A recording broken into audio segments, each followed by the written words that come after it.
Hi, my name is Ven, and I want to talk about the development of hospitals and their transformation to the powerful organizations they are today.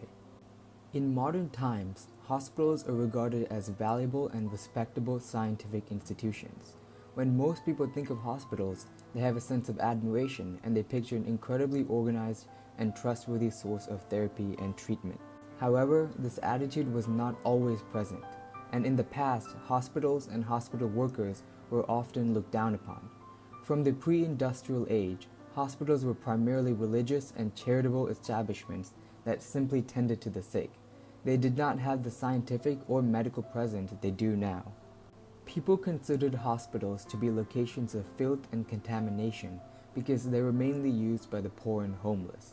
Their prestige and medical legitimacy was basically non-existent, as they were not authoritative figures. Things turned around at the end of the 19th century, with the hospitals having a more authoritative and scientific stance. In the late 1800s and early 1900s, hospitals rose to the center of medical training and clinical practice. Instead of mainly tending to the poor and homeless, they also became universal and saw patients of all socioeconomic classes. This change happened for various reasons, but Starr mentioned that the most important one was the development of an industrialized capitalist society. In this type of society, people gathered in urban centers looking for work, which only increased the population density of those regions, thereby presenting a need for medical centers that can manage large amounts of people. Furthermore, before this time period, most people had a self-sufficient attitude where they tried to solve problems, even medical problems, all on their own.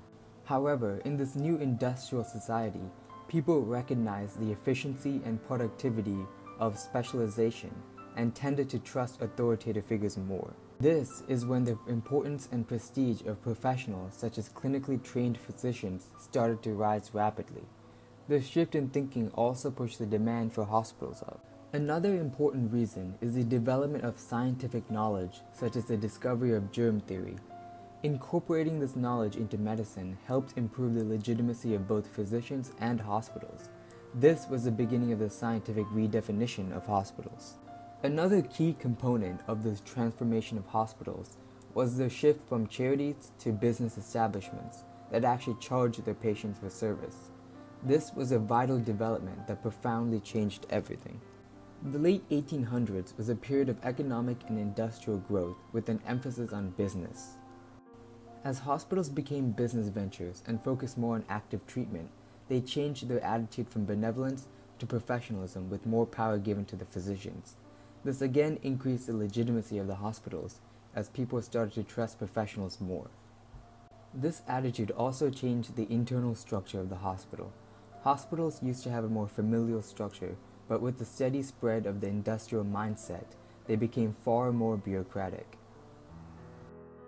Hospitals were considered somewhat of a home to its staff, but that changed and they became more of a traditional business that treated the workers not like family, but rather like employees. In summary, hospitals successfully transformed from unappreciated and disease-ridden institutions to powerful organizations that have become a part of everyone's lives.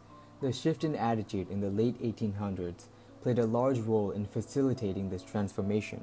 My question to you is this: if US hospitals had stayed as charitable organizations and did not develop the business-oriented, for-profit system they have currently, would they have ever reached the heights they are at now?